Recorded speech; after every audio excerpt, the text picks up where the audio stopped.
Сәлеметсіздер ме? Бүгін мен сіздерге present perfect tense жайлы айтқым келеді.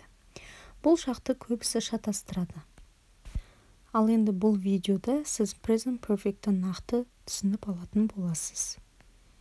Біз сіздермен ағылшын тілін меңгеріп жатқандықтан, бірінші түп нұсқасын, яғни ағылшын тіліндегісін оқып алайық.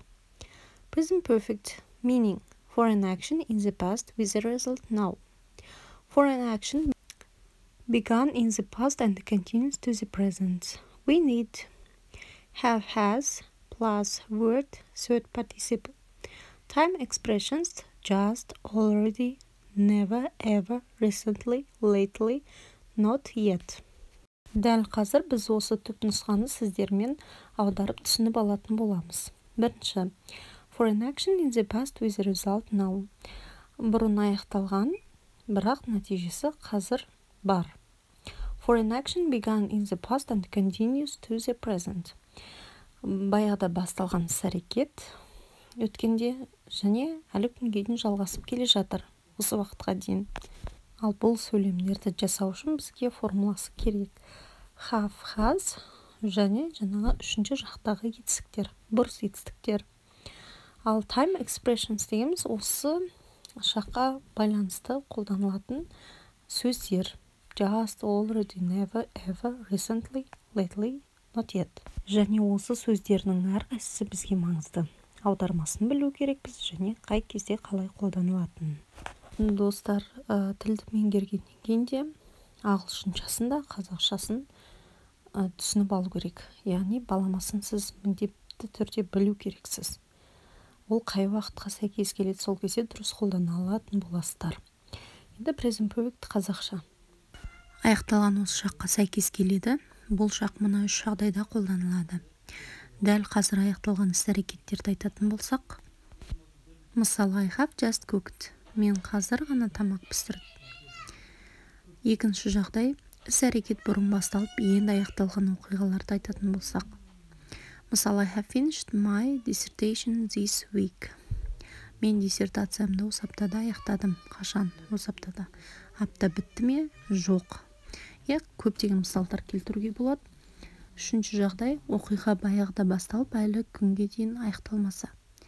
I have played the домбыра since school. Мен домбыраны мектеп кезінен ойнап келемін. Енді формуласына мән берсек, positive болымды сөйлем, negative болымсыз, question сұраулы сөйлем. Have бірінші, екінші жақта қолданылады, has үшінші жақтан. Енді бір мысал, we have seen her, біз оны көрдік. We haven't seen her болымсыз сөйлемде, яғни have-тан кейін not жалғауы тұрады. Seenнің алдында, бұрыс етістіктің алдында, сұрақ қойылған кезде, яғни көмекші етістіктер алдында тұрады. Have бірінші, екінші жақта, has үшінші жақта. Міндетті түрде шатастырмаймыз. Енді қысқа жауаптар, yes, I have, no, I have деп жауап береміз. Қалай қойылды, соған байланысты жауап береміз. Present perfect'ті іс-әрекеттің нәтижесін көру үшін де айтамыз. Ben is eating a chicken leg. Енді нәтижесі Ben has eaten a chicken leg. Яғни Ben өзінің тамағын жеп болды, нәтижесін көрдік. Енді осы ever, never сөздері қалай қолданылады? In the present perfect tense, we use ever, question and never answer to express frequency. Have you ever celebrated the Chungcheongbuk festival? Question. Яғни сұрақ қойғанда біз have you ever сөзін қолданамыз.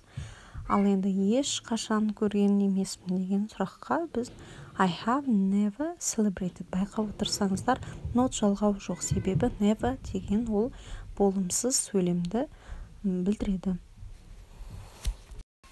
Ал енді yet сөзін, әлі деген сөзін қалай қолданамыз? Have you eaten the apple yet? Question. Яғни сұрақ қойылғанда yet соңында тұрады. Ал болымсыз сөйлемде no, I haven't eaten the apples yet. Мен алмамды әлі жеген жоқпын.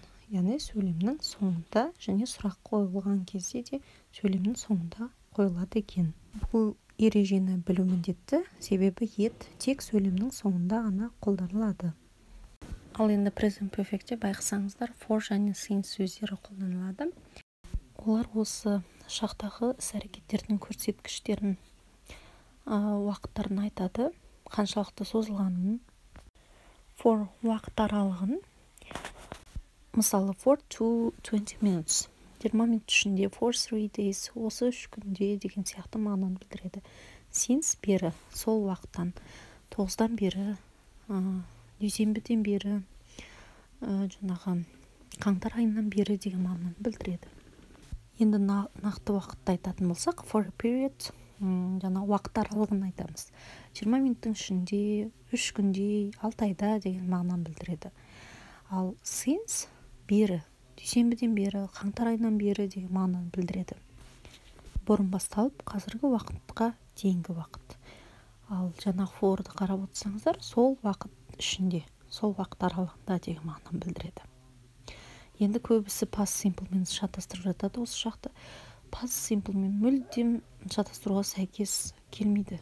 Достар, past simpleмен мүлдем шатастырмаңыздар, өйткені past simpleда нақты өткен уақыттарды білдіретін сөздермен айтылады. Мысалы, өткен түні, кеше деген сияқты, немесе in деген предлог арқылы жаңағы 2020 жылы деген нақты жауаппен айтылады. Ал present perfectте жаңа көрсеткендей сөздермен, жаңа ғана, қашан, әлі деген сөздермен айқындалады.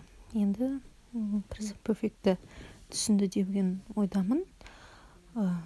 Осылай жасалады present perfect. Енді барлық нәрсеге мән беру керек. Оқысаңыздар бәрі түсінікті. Сау болыңыздар.